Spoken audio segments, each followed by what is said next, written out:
오늘 본문 마태복음 26장 31절에서 35절. 그때 예수께서 제자들에게 이르시되 오늘 밤에 너희가 다 나를 버리리라. 기록된 바 내가 목자를 치리니 양의 떼가 흩어지리라 하였느니라. 그러나 내가 살아난 후에 너희보다 먼저 갈릴리로 가리라. 베드로가 대답하여 이르되 모두 주를 버릴지라도 나는 결코 버리지 않겠나이다. 예수께서 이르시되 내가 진실로 내게 이르노니 오늘 밤 닭 울기 전에 내가 3번 나를 부인하리라. 베드로가 이르되 내가 주와 함께 죽을지언정 주를 부인하지 않겠나이다 하고 모든 제자도 그와 같이 말하니라. 아멘. 자, 오늘 말씀은 우리가 예수님께서 그 최후의 만찬 때 이제 그 여러 가지 참 많은 말씀하셨는데 특히 오늘은 이제 그 제자들의 배반, 제자들의 실패에 관한 말씀을 하십니다. 예수님께서는 최후의 만찬 때 이제 곧 내가 십자가에 죽을 것이고 그 뒤 다시 부활할 것이다. 그렇게 말씀을 하시면서 그런데 너희 중에 한 명이 나를 팔 것이다. 가룟 유다에 관한 말씀하셨죠. 그리고는 가룟 유다가 이제 그것이 자기라는 사실을 알게 되었고 또 오늘 본문에서는 예수님께서는 그 가룟 유다만 자기를 배반하는 게 아니라 나머지 11 제자들도 다 예수님을 버릴 것이다. 그렇게 말씀하십니다. 우리 31절에 보면 오늘 밤에 너희가 다 모두 다 한 명의 예외도 없이 다 나를 버릴 것이다. 그렇게 말합니다. 그렇게 말했더니 이제 베드로가 그거에 대해서 절대 부정하고 나오죠. 예수님 그렇지 않습니다. 저는 예수님을 절대 부인하지 않습니다. 내가 그렇게 말했더니 예수님께서 특정 베드로를 향해서도 너도 나를 부인할 것이다. 이제 그렇게 말씀을 하십니다. 그래서 12명 제자 가운데 가룟 유다는 적극적으로 예수님을 파는 것이고 나머지 11명의 제자들도 예수님을 끝까지 따라가지 못하고 중간에 다 넘어지고 배반하고 도망가고 하는 것이고 베드로조차도 이제 예수님을 부인하게 되는 그런 얘기들을 오늘 예수님께서는 말씀하십니다. 또 실제로 예수님께서 오늘 이렇게 세 종류의 사람들에 대해서 이렇게 말씀하셨는데 실제로 예수님을 버리는 사건도 우리가 성경을 읽다 보면 실제로 순서대로 일어납니다. 가룟 유다가 제일 먼저 예수님을 팔고 그 다음에 제자들이 다 도망가고 그다음 마지막까지 베드로가 혼자서 멀찌감치 예수님을 따라왔는데 또 베드로조차도 마지막에 예수님을 부인하게 되는 그 예수님의 예언의 말씀처럼 그렇게 세 종류의 사람들이 가룟 유다 또 베드로 뺀다 하더라도 10명의 제자 또 마지막에 베드로까지 이렇게 다 예수님을 거부하게 되고 부인하게 되고 예수님을 따라가지 못하는 그런 모습을 보여주는 것에 관한 예언입니다. 그래서 이러한 예수님의 말씀은 먼 미래에 대한 예언도 아니고 그날 밤에 바로 실현됩니다. 오늘 예수님이 그렇게 말하죠. 오늘 밤에 바로 그런 일이 날 것이다. 이렇게 말했던 것처럼 실제로 예수님의 예언은 가룟 유다의 경우에도 예수님을 바로 파는 것이고 11명의 제자들도 다 도망가는 것이고 그 중에 한 명이었던 베드로도 끝까지 예수님을 따라왔지만 마지막에 예수님을 부인하게 되는 즉 오늘 밤에 일어날 바로 그 일을 오늘 예수님이 이렇게 예언을 하셨습니다. 그런데 제자들이 이렇게 예수님을 부인한 거와 가룟 유다가 예수님을 판 거는 겉으로 보기에는 다 예수님을 떠나버리는 것 같지만 그 성격은 조금 다르죠. 가룟 유다의 경우에는 예수님을 적극적으로 배신하고 그를 팔아버립니다. 그리고 다시 돌아오지 않습니다. 그러나 11명의 제자들은 그들의 마음 가운데에서는 예수님을 따라가고 싶고 예수님을 사랑하고 끝까지 따라가고 싶은 마음이 있는 것은 사실인데 그러나 자기들의 현실적인 생명이 두려워서 로마 군인에 잡혀가서 죽을 게 두려워서 주님을 버리는 것입니다. 그렇기 때문에 가룟 유다의 실패 그리고 나머지 11명 제자들의 실패는 분명히 그 성격이 다릅니다. 오늘 우리가 전번에 가룟 유다의 경우에는 예수님께서 내 중에 한 명이 나를 판다 그렇게 말씀하셨는데 그때 판다는 얘기는 완전히 배반한다 그 뜻이고 오늘 11명의 제자들은 너희들이 다 나를 버릴 것이다 이렇게 말하는데 이 버린다는 단어는 그들이 실족한다 그런 뜻입니다. 영어로 보면 stumble 한다 즉 돌에 발이 걸려서 넘어지는 비틀거리는 저 신앙을 확고하게 지키지 못하고 그 신앙에 약해지는 모습 실족하는 모습 그런 것들을 말하고 있습니다. 그래서 가룟 유다의 배반과 나머지 11명의 제자들은 그 성격이 조금 다르다. 또 우리가 알고 있는 것처럼 가룟유다는 예수님을 배반하고 난 다음에 다시 돌아오지 못하고 자살함으로써 그의 생을 마감했지만 나머지 11명의 제자들은 예수님께 다시 돌아옵니다. 돌아와서 사도행전에서 이어지는 예수님이 그 복음을 전하는 일을 끝까지 충실히 잘 수행을 합니다. 그렇기 때문에 이 제자들의 실패와 그런데 배반은 다른 것이고 우리에게 적용시켜보면 우리는 가룟유다처럼 예수님을 완전히 배반하거나 떠나버리거나 그럴 사람들은 아니지만 우리도 11명의 제자들처럼 우리들의 삶 가운데 예수님을 인정하지 못하고 내 마음과 다르게 현실적 한계에 부닥쳐서 내가 예수님을 버려버리는 그런 일이 생길 수 있습니다. 우리는 오늘 11명의 제자들에 대한 예수님의 말씀을 통해서 우리 자신에 대한 것을 돌아보고 또 우리도 11명의 제자처럼 약한 모습을 가지고 있고 그러면서 우리가 끝까지 또 주님을 떠나지 아니하는 그런 모습이 바로 우리의 모습이다 그렇게 볼 수 있습니다. 그래서 히브리서 2장 15절에 보면 이런 말이 있습니다. 예수님께서 오셨는데 우리를 구원하기 위해서 오셨죠. 그래서 우리는 어떤 모습들이냐. 또 죽기를 무서워함으로 한평생 매여 종노릇하는 모든 자를 놓아주려 하심이니. 모든 사람들은 죽기를 무서워합니다. 우리도 죽기를 무서워하죠. 그래서 그 죽음에 우리가 매여 있습니다. 누가 날 죽인다고 하면 날 꼼짝 못하고 그냥 끌려갑니다. 목숨을 내놓고 뭘 저항하기에는 우리가 너무 약한 존재들이고 우리가 직장에서도 농담 비슷하게 목구멍이 포도청이다. 내가 벌어먹고 살자니 어쩔 수 없다. 그러면 우리 가끔 농담 비슷하게 그렇게 하는데 바로 그런 거죠. 그리고 성경은 명확하게 우리들의 그런 현실에 대해서 명확하게 말을 해주고 있습니다. 죽기를 무서워한다. 그래서 거기에 매여 있다. 오늘 11명의 제자들은 바로 자기 자신들이 죽을까봐 예수님과 같이 잡혀가서 자기도 죽을까봐 무서워서 다 도망가는 것입니다. 그 용감한 베드로조차도 그런 것이기 때문에 우리가 가지고 있는 한계, 우리 삶 가운데 일어나고 있는 현실적인 문제들 이런 것들을 성경은 너무나 잘 보여주고 있습니다. 믿음의 선별할지라도 믿음의 용서할지라도 그걸 가지고 있는 인간적인 나약함으로부터 완전히 자유할 수가 없다는 것입니다.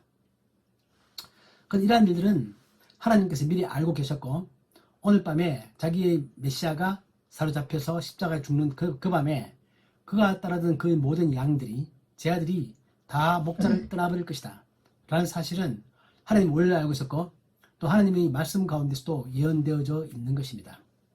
예수님도 그렇게 말씀하시죠. 오늘 본문 31절에 보면 오늘 밤에 너희가 다 나를 버리리라 그렇게 하고 난 다음에 기록된 바라고 말해서 이미 이런 것들은 구약에 기록되어 있는 것이다 그렇게 말씀하시면서 구약을 인용하십니다. 내가 목자를 치리니 양의 떼가 흩어지리라 그런 말씀이 구약에 있는데 그 말처럼 너희들이 오늘 밤에 내가 잡히게 되면 즉 목자인 내가 잡히게 되면 너희가 다 흩어진다. 이러한 사실은 이미 하나님도 알고 계시고 이미 성경에 예언되어져 있는 것이다. 그렇게 말씀을 하십니다.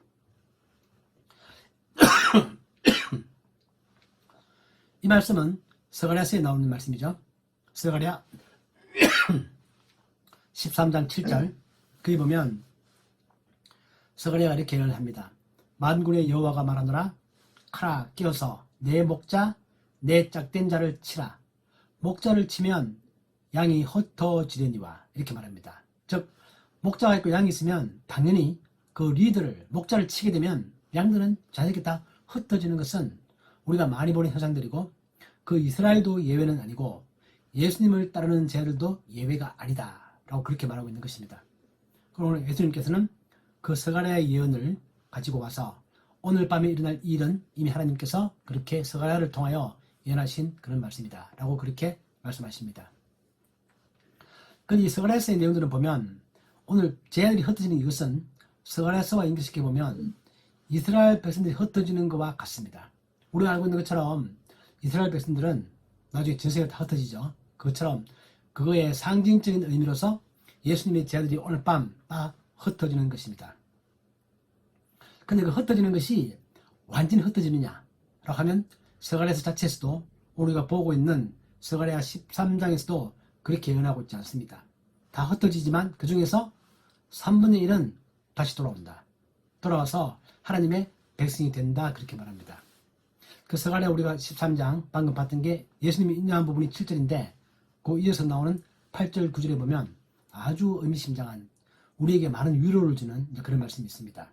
스가랴 13장 8절에서 9절 여호와가 말하노라 이 온 땅에서 3분의 2는 멸망하고 3분의 1은 거기 남으리니 내가 그 3분의 1을 불 가운데 던져 은같이 연단하며 금같이 시험할 것이라. 그들이 내 이름을 부르니 내가 들을 것이며 나는 말하기를 이는 내 백성이라 할 것이요 그들은 말하기를 여호와는 내 하나님이라 하나님이시라 하리라. 다시 말하면 목자를 쳐서 양이 다 흩어졌는데 흩어지고 난 다음에 3분의 1은 다시 돌아오고 하나님은 그 3분의 1을 연단해서 진정한 자기 백성으로 만들어 간다는 것입니다. 그래서 그들에게 시련이 주어지지만 그 시련은 그들을 마치 불 가운데 던져서 그 찌꺼기를 다 태워버리는 언처럼 연단하고 또 모든 불순물을 다 태워버리고 순전한 금을 만드는 것처럼 금같이 만들어낸다. 그러면 그들은 바로 내 백성들이고 그들은 여호와를 향하여 나의 하나님이다. 그렇게 볼 것이다. 다시 말하면 이 모든 시련의 과정은 진정한 백성을 만들어가는 과정이다. 그런 것들이 이미 스가랴에 예언되어 있고 그 스가랴에 예언된 그 사실들이 실제 오늘 밤에 예수님과 그 제자들 가운데서 이루어진다는 뜻입니다. 또한 이것은 그들의 작은 모임을 통해서 그런 걸 보여주는 것처럼 이것은 전 세계적으로 하나님의 모든 백성 가운데서 일어날 수 있는 그런 일들이라고 말합니다. 그러시면서 예수님 참 의미심장한 말씀을 하십니다.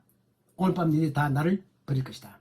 그것은 스가랴에 예언되어 있는 것이다. 그렇게 말하고 난 다음에 오늘 본문 32절에 보면 그러나 내가 살아난 후에 너희보다 먼저 갈릴리로 가리라 이렇게 말씀하십니다. 이 참 의미심장한 말이죠. 그 제자들에게 오늘 밤 내가 죽는다. 내가 죽으면 너희들은 다 나를 버릴 것이다. 그렇게 말하면 제자들이 들을 때 충격이 오겠죠. 우리가 주님을 버린다고? 그런데 예수님은 바로 이어서 뭐라고 말해요? 그러나 내가 살아난다. 살아난 후에 너희보다 먼저 갈릴리로 간다. 이 말이 뭘 의미하겠습니까? 갈릴리로 왜 가시는 거죠? 예수님께서 살아나고 난 다음에 갈릴리에 가서 누구를 만나고 싶은 것입니까? 예수님은 갈릴리로 가서 그 제자들과 갈릴리에서 만나겠다 그 말씀을 하십니다. 다시 말하면 그 제자들이 오늘 밤에 예수님을 다 버릴지라도 버리고 도망가는 그것이 끝이 아니다. 끝이 아니고 갈릴리에 가서 다시 만나게 된다라는 말씀을 하십니다. 그러시면서 예수님 내가 먼저 간다 그렇게 말합니다. 너희보다 먼저 내가 갈릴리로 간다 그렇게 말합니다. 예수님은 항상 말씀할 때 보면 십자가 죽음을 말씀하실 때 반드시 그 뒤에 부활도 같이 말합니다. 또 오늘 그 제자들의 실패를 말씀하시면서 그러나 그 실패가 실패로 끝나는 게 아니라 반드시 그것은 회복되어진다라고 그런 말씀을 항상 함께 말씀하십니다. 우리에게 정말 주는 큰 교훈이죠. 하나님은 우리가 얼마나 연약한 존재인 걸 아십니다. 그래서 우리가 실패한다는 사실을 그분은 알고 계시지만 그러나 그 실패가 반드시 실패로만 끝나는 게 아니라 반드시 그 뒤에 회복이 있다. 그리고 그 회복은 우리가 먼저 하는 게 아니라 하나님이 먼저 하신다. 예수님이 갈릴리로 먼저 가신다. 그렇게 말하는 겁니다. 제자들은 예수님의 십자가 죽음을 보고 낙심해서 예수님의 무덤에다 두고 그냥 자기들의 고향인 갈릴리로 돌아가 버립니다. 이 12명의 제자들 가운데 가룟 유다만 남쪽 사람이고 나머지 11명의 제자들은 거의 다 모두 다 예수님의 고향인 갈릴리 사람들이죠. 그래서 그들은 갈릴리로 돌아갈 것이고 예수는 또 갈릴리로 가라고 그렇게 말씀하시는 것이고 가서 내가 다시 만난다. 즉 오늘 밤 너희들이 나를 버려도 너희와 내가 영원히 빠이빠이 하는 게 아니라 어디서 다시 만난다? 갈릴리에서. 이 말씀을 그 의미로 드리는 것입니다. 너희보다 먼저 갈릴리로 간다. 그렇게 말합니다. 이 사상은 성경에서 되게 중요하죠. 하나님은 항상 우리보다 먼저 우리를 창조하시고 우리를 먼저 선택하시고 우리를 먼저 부르시고 항상 먼저 가 계십니다. 내가 하나님을 알기 전에 하나님이 먼저 나를 아시는 것이고 내가 하나님을 믿기 전에 하나님이 먼저 나를 부르신 것이고 나에게 어떤 일을 주실 때 내가 그 일을 내가 시작하는 것 같지만 이미 그곳에는 하나님이 먼저 가 계십니다. 하나님이 그 일을 먼저 하고 계시다는 뜻입니다. 그래서 우리 선교사님들이 보통 말하는 선교지에 내가 갔더니 하나님이 나보고 어떤 선교지에 가라, 아프리카에 가라. 그래서 내가 갔는데 가보니까 이미 하나님이 거기 먼저 와 계시는 것입니다. 이미 하나님이 먼저 와서 그 일을 하고 있는 것입니다. 거기 자기가 뒤에 가서 하나님이 그 일에 자기가 동참하는 것입니다. 이것이 우리를 대하시는 하나님의 모습입니다. 내가 어떤 직장에 가든 내가 어떤 환경 가운데 있든 간에 나는 하나님이 나보고 가라고 해서 나 혼자 외롭게 쓸쓸하게 먼저 가는 느낌이 드는데 딱 가니까 글을 시작해 보니까 이미 하나님이 글을 먼저 하고 있는 것입니다. 이것이 하나님이 먼저 가 있는 것. 우리가 God is already there 라고 부르죠. 하나님이 이미 그곳에 먼저 가 계신다. 오늘 예수님께서도 그렇게 말합니다. 내가 살아난 후에 너희보다 먼저 갈릴리로 갈 것이다. 그러니까 너희들은 도망갔지만 너희들이 갈릴리로 다시 돌아가겠지만 내가 먼저 가 있는다. 가서 내가 너희들을 영접하겠다. 그 뜻입니다. 참 놀라운 회복의 그런 말씀들이시죠. 그래서 이것은 예수님의 리더십이고 요한복음에 보면 예수님 그렇게 말씀하시죠. 내가 자기 양들을 다 끄집어내서 내가 먼저 앞서간다. 그러면 양들이 그의 음성을 알기 때문에 양들이 다 나를 따라온다는 것입니다. 우리 삶에는 항상 주님께서 우리 목자님 주님께서 먼저 가십니다. 우리는 그 뒤를 따라가는 것입니다. 나중에 보고 예수님께서 부활하고 난 다음에 천사들도 똑같이 그 제자들이 그렇게 리마인드 시켜줍니다. 우리 나중에 보겠지만 마태복음 28절에 보면 천사가 또 빨리 가서 그의 제자들에게 이르되 그가 죽은 자 가운데서 살아나셨고 너희보다 먼저 갈릴리로 가시나니 거기서 너희가 배우리라. 그렇게 말합니다. 천사가 리마인드 시켜주는 거죠. 너 옛날에 그런 말 들은 거 기억나냐 너희들? 그때 예수님 죽기 전에 그렇게 말씀하신 것 다시 한번 기억해봐라. 너희들은 갈릴리로 가라. 그리고 주님은 갈릴리에 먼저 가신다. 천사가 그렇게 다시 한번 더 리마인드 시켜주는 것입니다.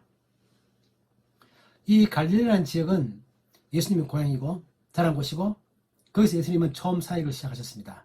우리 마태복음 4장 17절에 보면 예수께서 비로소 전파에 이르시되 회개하라 천국이 가까이 왔느니라 그렇게 말씀하실 때 그 장소는 갈릴리죠. 그리고 예루살렘으로 내려오셔서 거기서 십자가에 죽으시고 다시 부활 후에 갈릴리를 다시 만납니다. 만나고 갈릴리에서 예수님은 마태복음 28장에 보면 지상 대명령을 내리십니다. 우리 마태복음 28장 마지막 절에 보면 11 제자가 갈릴리에 가서 예수께서 지시하신 산에 이르러 예수를 뵙고 경배하죠. 그 다음에 예수님께서 명령을 주십니다. 전 세계로 가라. 예루살렘과 사마리아와 온 땅으로 가서 복음을 전해라. 그렇게 말씀하시면서 볼지어다 내가 세상 끝날까지 너희와 항상 함께 있겠다. 그렇게 말씀하신 지역이 갈릴리입니다. 예수님의 사역이 시작되신 곳, 예수님의 사역이 마지막 종결되는 곳, 그리고 그 제자들에게 전 세계의 선교에 관한 위험의 말씀을 하신 곳, 그것이 바로 갈릴리라는 것입니다. 예루살렘 내에서 사역이 시작되신 곳, 갈릴리, 다시 한번 그것을 마무리 짓고 전 세계로 복음이 퍼져나가게 하시는 곳, 그것이 또한 바로 갈릴리라는 것입니다. 이렇게 말씀하셨는데 베드로는 이 모든 말을 듣고 난 다음에도 예수님께서 다시 살아나신다는 사실, 또 갈릴리를 먼저 간다는 사실, 이 말은 전혀 귀에 들어오지 않습니다. 성경을 보면 이야기 순서로 보면 예수님 이렇게 다 말씀하시고 난 다음에 베드로는 주님께서 말씀하시기를 너희가 다 나를 버린다. 그 말에만 딱 꽂혀가지고 그 말에 대해서만 열받고 흥분하고 답을 합니다. 마태복음 20절에 보면 베드로가 대답하여 이르되 모두 주를 버릴지라도 나는 결코 버리지 않겠나이다. 베드로 이 말은 예수님이 그 말씀 다 끝나고 난 다음입니다. 지금까지 제가 들었던 그 말씀들. 그러면 베드로가 예수님 말씀에 귀를 기울인다면 예수님 죽으시지만 우리가 버리겠지만 다시 살아나시는구나. 그리고 갈릴리로 먼저 가시는구나. 내가 갈릴리에서 만나야 되겠구나. 이렇게 생각하는 게 아니고 뒷부분을 다 잊어버리고 예수님, 제가 예수님 버린다고요? 절대 버리지 않습니다. 이렇게 말하는 것입니다. 그래서 어떤 믿음에서 우리가 볼 수 있는 그런 많은 모습들이죠. 예수님의 말씀에 귀를 기울이기보다는 자신의 용기, 자신의 결심을 더 내세우고 싶어하는 사람들. 이 베드로의 지금 현재 이 마음들입니다. 베드로는 보면 아주 강조합니다. 오늘 그랬죠? 33절에 보면 나는 결코라는 얘기는 지금도 안 버리겠지만 앞으로도 제가 영원히 버리지 않을 것입니다. 그런 의미고 또 35절에 보면 내가 주와 함께 죽을지언정 이렇게 말합니다. 엄청 결심이 강하죠. 말을 좀 그 마음 속에 있는 진심을 담긴 하지만 아주 강하고 과장되게 그렇게 표현하는 게 베드로입니다. 그런데 어떠세요 여러분? 오늘 베드로의 이 마음은 그 마음 속에서는 진심이 느껴지십니까? 진심이 느껴지죠. 베드로는 지금 이 말을 헛되게 하는 게 아닙니다. 베드로 정말 그때 자기 마음은 정말 그렇습니다. 우리하고 똑같죠. 우리도 기도할 때, 서원할 때, 찬양할 때는 정말 주님을 위해서 내가 죽을 것 같은 그런 마음을 가지고 찬양 부르시죠. 또 기도도 그렇게 합니다. 베드로의 이 마음은 결코 마음이 없는 말하고 있는 건 아닙니다. 그래서 제가 오늘 제목을 허튼 맹세라고 붙였는데, 사실 거기서 조금 더 붙이고 싶은 게 뭐냐면 베드로의 진심 어린 허튼 맹세다. 진심은 담겨 있다. 근데 베드로는 그 약속을 지킬 수가 없는 것입니다. 그걸 모르는 것입니다. 우리하고 너무 똑같죠. 우리도 주님, 제가 주님을 위하여 열심히 봉사하고 목숨을 벌써 주님을 사랑하고 그렇게 하겠습니다. 그렇게 기도하죠. 그렇게 기도 안 하는 사람 한 명도 없습니다. 그래서 우리는 정작 그 약속을 지키지 못합니다. 그게 베드로와 우리와 똑같은 점이죠. 그리고 베드로만 그런 게 아니고 오늘 본문 35절에 보면 모든 제자도 그와 같이 말하니라. 그러니까 11명의 제자들도 다 똑같이 말하는 것입니다. 우리하고 너무 똑같죠. 네. 그랬더니 예수님께서 말씀하시기를 정말이냐? 그렇게 말하면서 아니다. 좀 더 구체적으로 말씀하십니다. 베드로 너 바로 오늘 밤 닭이 울기 전에 3번 나를 부인할 것이다. 절대 너 그렇게 못한다. 라고 말씀을 미리 하십니다. 이 예수님이 정확한 진단이죠. 베드로를 바라보시는 정확한 시각입니다. 그러면서 그리고 또 베드로의 행동을 미리 예언하십니다. 아주 구체적이죠. 오늘 우리 본문을 보면 닭이 울기 전 그래 되어 있는데 같은 내용을 다루고 있는 마가복음 14장 30절에 보면 오늘 바로 이 밤에 밤을 강조하시고 닭이 2번 울기 전에 그렇게 말합니다. 내가 나를 3번 부인한다. 바로 오늘 밤 닭이 2번 울기 전에 3번이나 그렇게 말하면서 정확하게 진단을 하시고 또한 할 행동들을 예언하십니다. 하나님은 우리들을 너무 정확히 알고 계세요. 우리가 기도할 때마다 하나님, 제가 정말 마음을 다해서 주님을 사랑합니다. 섬기겠습니다. 그렇게 말하지만 하나님은 우리가 얼마나 약한 존재인가를 기도를 듣는 그 순간에도 알고 계신다는 뜻입니다. 그래서 이것은 베드로가 그 당시 입장에서는 상상할 수 없는 일입니다. 내가 주님을 부인한다고 3번씩이나 무서워서 베드로인 내가 자기 자신도 자기 자신에 관해서 도저히 상상할 수도 없는 그런 이야기를 듣고 있는 것이고, 그러나 예수님은 분명하게 그렇게 말씀을 하십니다. 오늘 여기까지가 본문의 내용들이죠. 이를 보고 있으면 많은 것들을 생각하게 합니다. 우리 삶에 한번 적용을 해보면 한 2가지로 생각해 볼 수 있습니다. 우리의 마음과 상관없이 우리는 약한 존재이다. 그러나 그러한 사실을 하나님은 너무나 잘 아신다. 그래서 내 마음 가운데 그 신앙 고백은 좋은 의도이다. 선한 마음이다. 그건 분명하죠. 가룟유다와는 다릅니다. 가룟유다는 아예 마음 가운데서 주님을 싫어하는 것이고 팔고 싶어하는 것이지만 제 아들은 그렇지 않습니다. 우리들처럼 정말 우리 주님을 사랑합니다. 굳은 결심이 있고 용기가 있습니다. 마음 가운데서는 말로 충분히 그렇게 말합니다. 그러나 그 약속을 지키지 못하는 나약함이 우리들에게 있다는 사실을 첫째 우리가 알아야 되고, 또한 그러한 사실을 주님은 아십니다. 이 첫 번째고요. 2번째는 그럼에도 불구하고 우리의 그런 실패에도 불구하고 우리를 반드시 먼저 회복시키고자 노력하시는 분은 하나님이시고 또 실제로 그렇게 우리를 회복시킵니다. 우리는 내가 힘이 강해서, 내가 믿음이 좋아서, 내가 아주 그냥 순수해서 내 믿음을 지켜나가는 게 아니라 하나님께서 나를 회복시키시는 그 힘이 결코 실패하지 않는다. 하나님은 결코 나를 다시 이끌어 가시는데, 나를 다시 제자로 삼고 이끌어 가시는데 결코 실패하지 않으신다 라는 사실이 내가 나의 구원을 확신할 수 있는 근거입니다. 로마서 8장에서 그렇게 말하죠. 그리스도 예수 안에 있는 하나님의 사랑에서 그 어떤 것도 우리를 끊을 수 없다. 내가 주님을 사랑하는 게 아니라 하나님이 나를 사랑하는 그 사랑이 절대로 끊어지지 않아야 한다. 이것이 우리의 구원의 확신이고 우리는 여기에 근거해서 우리의 믿음의 삶을 살아갈 수 있는 것입니다. 그래서 우리는 나의 믿음에 대해서 내가 과신할 게 아니고 나는 정말 있는 그대로, 현재 내 마음은 베드로처럼 정말 그렇습니다. 주님, 저는 정말 주님을 뜨겁게 사랑합니다. 마음까지 막 감동이 생기죠. 찬양도 그렇게 부릅니다. 기도도 그렇게 합니다. 그 자체를 부정하지 말고, 그러나 내가 실패할 수도 있다는 사실을 기억하고, 또 실패할 경우에도 내가 왜 이런 존재지? 자기를 자책할 게 아니라 다시 한 번 더 회복을 위해서 기도하고, 하나님은 반드시 나를 회복시켜 주신다 라는 사실을 오늘 이 사건을 통해서 충분히 믿을 수 있고, 거기에 근거해서 우리는 살아갈 수 있다는 것입니다. 이러한 내용이 또한 시편 103편에 잘 나와 있죠. 시편 103편 보면 여호와는 긍휼이 많으시고 은혜로우시며 노하기를 더디하시고 인자심이 풍부하신 분이다. 우리의 죄를 따라 우리를 처벌하지는 않으신다. 우리의 죄악을 따라 우리에게 그대로 갚지는 않으신다. 이는 하늘이 땅에서 높은 같이 그를 경외하는 자에게, 마음 가운데서 그를 경외하는 자에게 하나님의 인자심이 아주 크다. 동이서에서 먼 것 같이 우리의 죄가를 우리에게서 멀리 옮기셨으며 아버지가 자식을 긍휼히 여김 같이 여호와께서는 자기를 경외하는 자를 긍휼히 여기시나니 이는 그가 우리의 체질을 아시며 우리가 단지 먼지뿐임을 기억하심이로다. 그는 우리의 체질을 아세요. 우리가 먼지라는 사실을 그분은 알고 있습니다. 그렇기 때문에 그분은 우리의 죄를 따라 그대로 우리를 처벌하지 않습니다.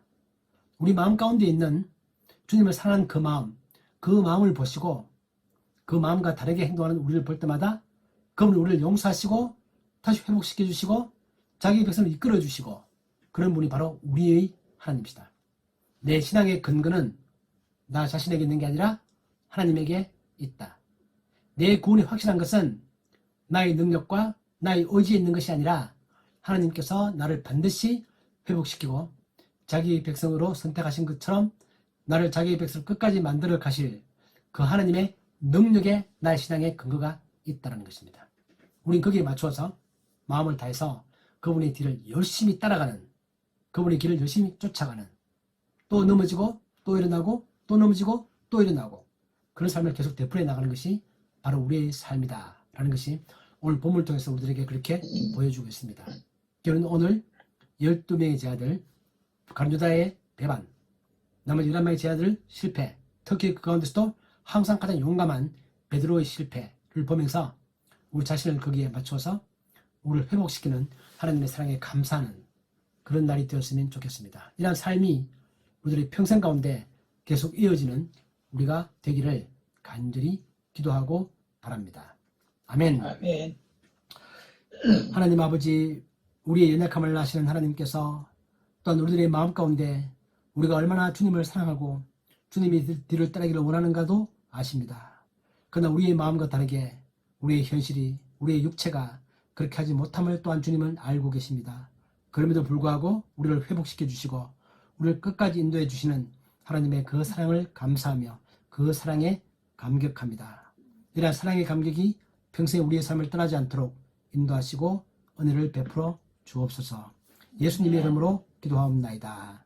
아멘. 아멘. 아멘.